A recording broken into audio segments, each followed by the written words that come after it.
कहते हैं कि दुनिया में है सुखनवर बहुत अच्छे, लेकिन गालिब का अंदाज़ बयां है कुछ और।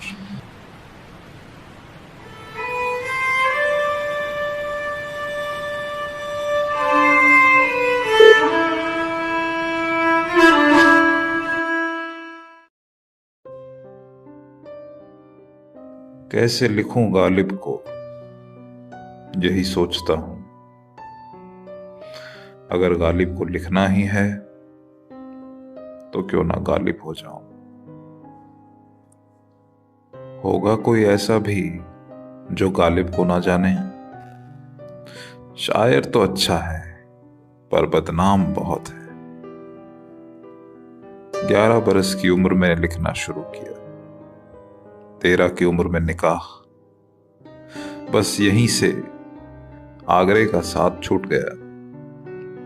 उमराव के साथ दिल्ली की कासम जान पूरी जिंदगी का सराय हो गई। कमबख्त ऐसा साथ रहा कि दिल्ली के बवाल में भी नहीं छूटा। लोग कह कहे लगाते हैं जब सच बोलता हूं कि शादी मेरी दूसरी जेल है, पहली जेल तो जिंदगी है। कागज पर दर्द को उकेरता हूं और दर्द तब होता है जब लोग वाह वाह करते हैं। ऊपर वाले से हमदर्दी या मोहब्बत का रिश्ता तो मेरा कभी से न रहा। शिकायतों का रिश्ता भी छूट गया जब अपने हाथों से अपने 7 शहजादों को सुपुर्द खाक किया।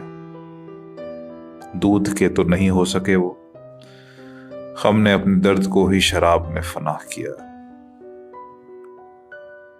दिले नादान तुझे हुआ क्या है, आखिर इस दर्द की दवा क्या है। हमको उनसे वफा की है उम्मीद, जो नहीं जानते कि वफा क्या है। दुनिया मुझसे ताउम्र खफा रही, खफा होती भी क्यों ना, मैं उनके जोर के बस का भी नहीं था। दुनिया से सरोकार सिर्फ एक वजह से था, पेंशन, जिसके बिना घर चल नहीं सकता था।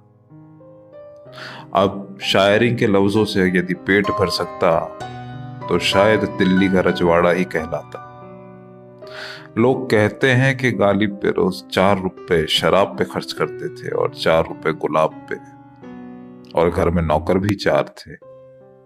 आमदनी सिर्फ एक पेंशन। पैसे की कमी अच्छे अच्छों को तोड़ देती है साहब।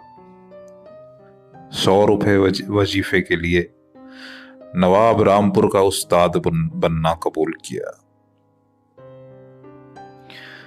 गालिब वजीफा ख्वार हो, दो शाह को दुआ।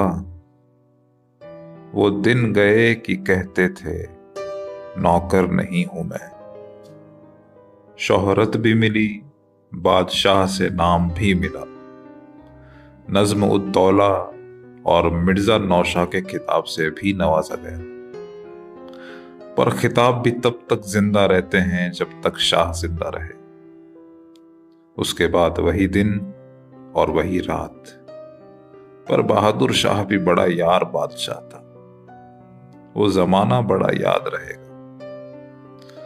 पूछते हैं वो कि गालिब कौन है, कोई बतलाओ कि हम बतलाएं क्या।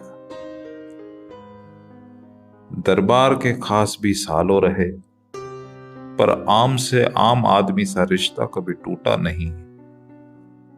बड़े मनहूस लगते थे वो लोग जो आम को ना कहें।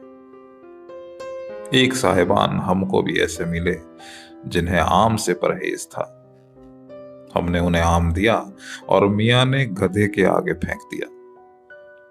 मियाँ गधे भी बड़े नाफरमान निकले, आम को सूंघा और मुंह फेर के चल दिए।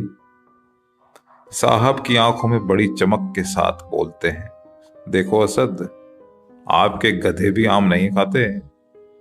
अरे हमसे नहीं रहा गया और हम भी बोल पड़े, मियाँ सिर्फ गधे ही हैं जो आम नहीं खाते। कह कहे तो तब बहुत लगे, पर साहब जरा शरीफ थे, बुरा ना माना। मान भी जाते तो परवाह किसको थी। न था कुछ तो खुदा था, कुछ न होता तो खुदा होता। डुबोया मुझको होने ने, न होता मैं तो क्या होता। जिंदगी में एक गाने वाली से इश्क भी हुआ, पर बेगम की जंजीर ने इश्क की हवा को छूने न दिया।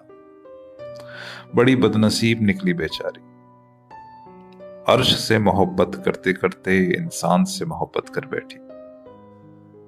कोशिश भी की मैंने बाद में उसे ढूंढने की, मिली भी पर जमीन में दफन हुए हुए। फिर भी कोई शिकायत नहीं। खुदा से शिकायत कर भी लेता यदि खुदा को कभी अपना माना होता। कहते हयात तो बनते गम, असल में दोनों एक हैं। मौत से पहले आदमी गम से निजात पाए क्यों। तमाम उम्र जिंदगी की आंख में आंख डालने वाला मिर्जा गालिब 15 फरवरी 1870 में दुनिया को अलविदा कह गया। गालिब की कहे गजलों के मतलब को समझने के लिए आज भी गालिब एकेडमी नई दिल्ली में गालिब पर रिसर्च चल रही है। हुई मुद्दत के गालिब मर गया पर याद आता है। हुई मुद्दत के गालिब मर गया पर याद आता है। वो हर बात पे ये कहना कि यूं होता तो क्या होता, कि यूं होता तो क्या होता। जिंदा रहे तो बादशाह की पनाह में रहे, और दुनिया से रुखसत हुए तो निजामुद्दीन औलिया की पनाह में दफनाए गए।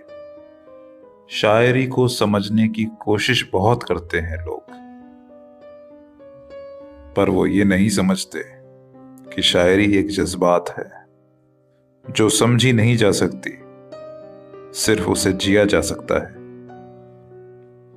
आह को चाहिए एक उम्र असर होने तक, कौन जीता है तेरी जुल्फ के सर होने तक। आज भी गालिब की हवेली चांदनी चौक बल्ली मारा के कासिम जान मोहल्ले में स्थित है, उस शायर के निशान समेटे हुए।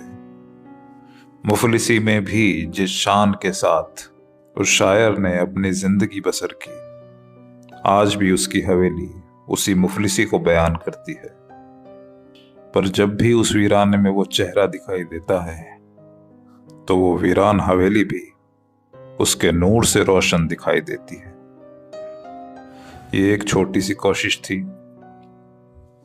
गालिब को शब्दों में बयां करने की। गालिब को बहुत पढ़ा गया, बहुत सुना गया, पर गालिब की शायरियों में जो खुशबू की महक सुंघाई देती है, वैसी महक किसी दूसरे शायर में नहीं। शायरों के संबंध में खुद गालिब भी कहते हैं, रखते के उस्ताद तुम ही नहीं हो गालिब, कहते हैं अगले जमाने में कोई मीर भी था। इन्हीं शब्दों के साथ गालिब से संबंधित इस कड़ी को यहीं समाप्त करता हूँ। यदि आपको ये पसंद आए तो लाइक कीजिए, और यदि इससे संबंधित और भी कड़ियाँ देखना चाहते हैं तो कमेंट में आप मुझे बता सकते हैं। गालिब से संबंधित यदि आपके कुछ विचार हैं, कुछ जानकारियां हैं, तो चाहें तो आप कमेंट में शेयर कर सकते हैं। मुझे इतना आदर और प्रेम पूर्वक सुनने के लिए आपका बहुत बहुत धन्यवाद। ओशो प्रणाम।